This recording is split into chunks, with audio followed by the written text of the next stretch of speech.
86 akan mempersembahkan tampilan dari aksi nyata pagelaran yang bertemakan keberagaman dalam budaya Minangkabau.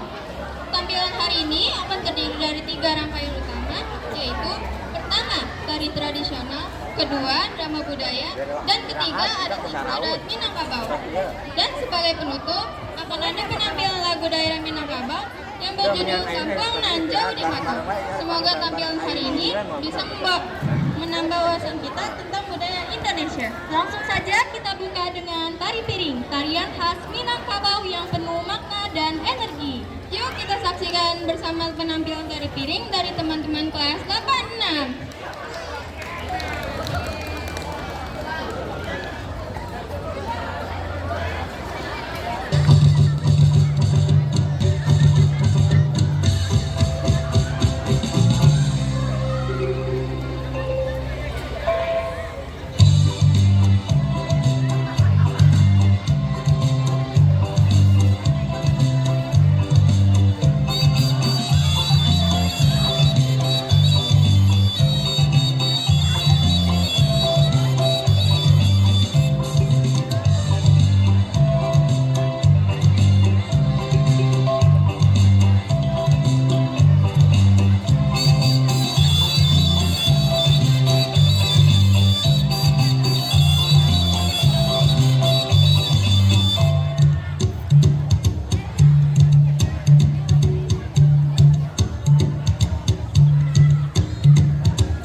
Piring yang digunakan melambangkan persembahan dan penghargaan. Nah, itu maknanya teman-teman. Ternyata gak cuma seru ya, tapi juga penuh makna. Semoga teman-teman bisa selalu ingat ya. akhiri, yuk kita lanjut ke segmen berikutnya. Selanjutnya, kita akan masuk ke penampilan kedua, yaitu drama budaya. Siapa yang tahu kisah Malin Kundang? Drama ini menceritakan tentang seorang anak yang durhaka kepada ibunya dan akhirnya mendapat balasan karena kesombongannya dan melupakan asal-usulnya. Yuk kita saksikan bersama-sama drama singkat Malin Kundang. Malin Kundang. Kisah ini terjadi di pesisir pantai di Sumatera Barat. Dikisahkan terdapat sebuah keluarga yang hidup dalam kemiskinan. Untuk mengubah nasib, sang ayah pergi merantau, meninggalkan istri dan anaknya yang bernama Malin Kundang. Seiring berjalannya waktu, Malin kecil tumbuh menjadi seorang pemuda yang gagah. Ia merasa kasihan terhadap ibunya yang terus bekerja membanting tulang sendirian. Ia bertekad untuk merantau demi membantu ibunya. Malin, apakah kamu yakin hendak merantau, nak? Iya Bu, doakan saja aku berhasil supaya bisa membantu Ibu. Bersama nahkoda kapal yang baik, Malin pun mulai berlayar untuk merantau. Sang ibu pun akhirnya merelakan kepergian anak semata wayangnya itu. Hei Malin, ayo kita berangkat sekarang. Ibu, Pak Nahkoda telah memanggilku. Aku berangkat dulu Ibu. Ah, iya nak. Jaga dirimu baik-baik ya. Sampai jumpa lagi Ibu. Sampai jumpa Malinku. kapal yang mengangkut Malin pun mulai menjauh, meninggalkan ibu Malin yang kini tinggal sendiri. Sepeninggal Malin pergi merantau, tinggallah sang ibu seorang diri di gubuknya yang reak. Hampir setiap hari, ia memandang laut, memikirkan nasib si Malin yang tak kunjung memberi kabar. Malin, bagaimana kabarmu nak? Ya Tuhan, lindungilah anakku. Semoga dia selalu sehat. Waktu pun berjalan. Ibu Malin kian menua. Ia masih hidup seorang diri. Malin juga tidak pernah memberi kabar akan kepulangannya. Hingga suatu ketika, sang ibu pulang dari pasar. Ah, ikan yang segar ya Pak? Tentu saja, Ibu. Ayo silakan dibeli. Ikan segar, badan bugar. Ah, ikan segar. Dulu Malin suka sekali makan tumis ikan buatanku. Aku sangat rindu dia. Dalam perjalanannya pulang dari pasar, sang ibu melihat nahkoda yang dulu membawa Malin. Hah? Itu kan Pak Nahkoda. Pak Nahkoda. Oh, ibunya Malin rupanya. Bagaimana kabar anakku, Pak? Sang nahkoda pun menceritakan semuanya tentang Malin kepada ibunya. Malin kini telah berhasil, Bu. Ia kini menjadi seorang saudagar yang kaya. Ia juga telah memiliki seorang istri. Aku dengar ia akan berlabuh ke sini esok hari. Oh, benarkah itu? Malin, oh Malin. Ibunya terlihat sangat bahagia mendengar berita dari nahkoda tersebut. Malamnya, sang ibu segera ke dapur untuk memasak. Rasa lelah tidak ia hiraukan demi menyambut kedatangan Malin. Akan kumasakan tumis ikan kesukaan Malin. Kubuatkan yang banyak untuk istrinya juga. Akhirnya, sang fajar pun menyingsing. Hari di mana Malin akan tiba di kampung halamannya. Sang ibu bergegas berlari menuju pantai. Malin. Ah, untung masih sempat. Sesampainya di tepian pantai, beberapa orang telah berkumpul menyambut kapal Malin. Kapal Malin terlihat besar dan megah.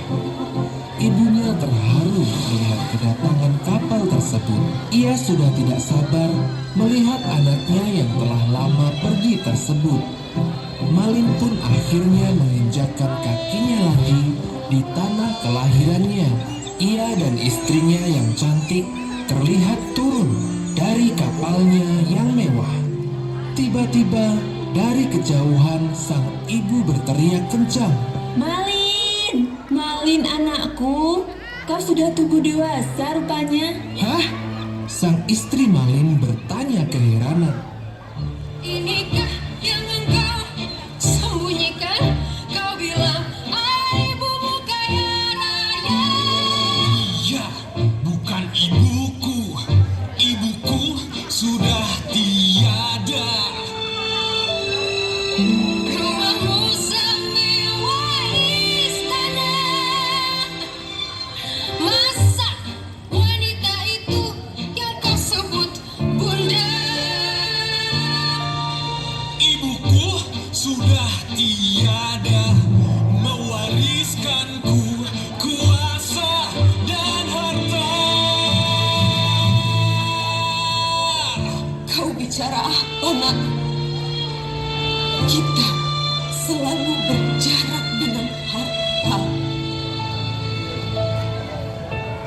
Lihat yang mengaku bundamu, bajunya begitu lusuh.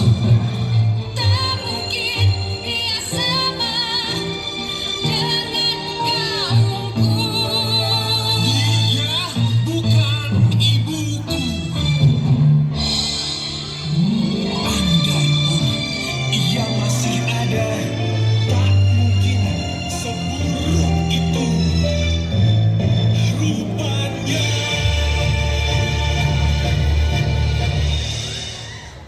Sudah, istriku, ayo kita pulang. Rupanya kita telah berlabuh di pulau yang salah. Malin pun pergi, meninggalkan ibunya yang terus berlinang air mata. Sang ibu tidak menyangka anaknya yang dulu dirawatnya berubah menjadi anak yang durhaka. Sang ibu seraya berdoa memohon kepada Yang Kuasa.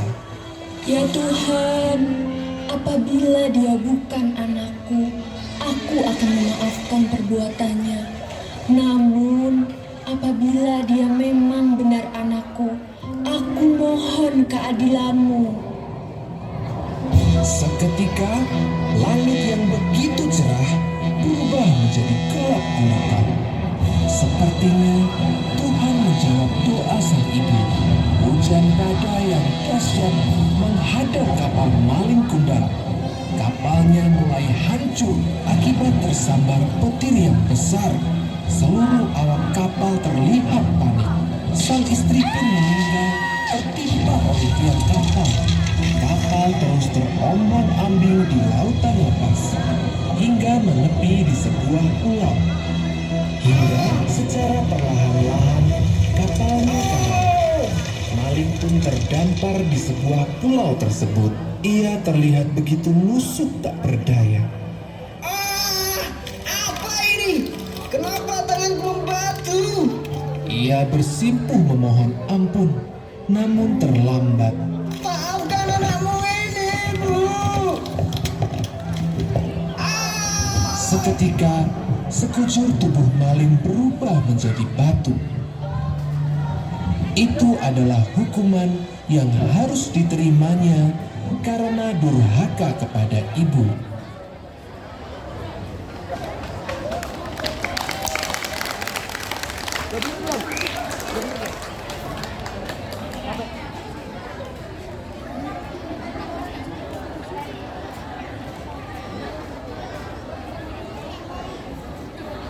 Amanat yang bisa diambil dari kisah Malin Kundang tersebut, janganlah kalian durhaka kepada ibu dan patuhlah.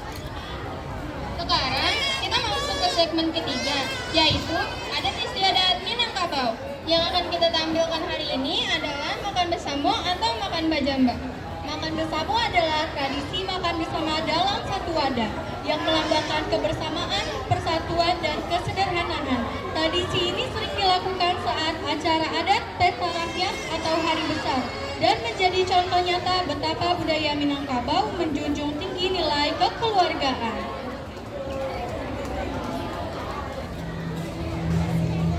Kalau aku memberenang sajian di masa lama dengan santan yang mantap, kering dan mini pedas.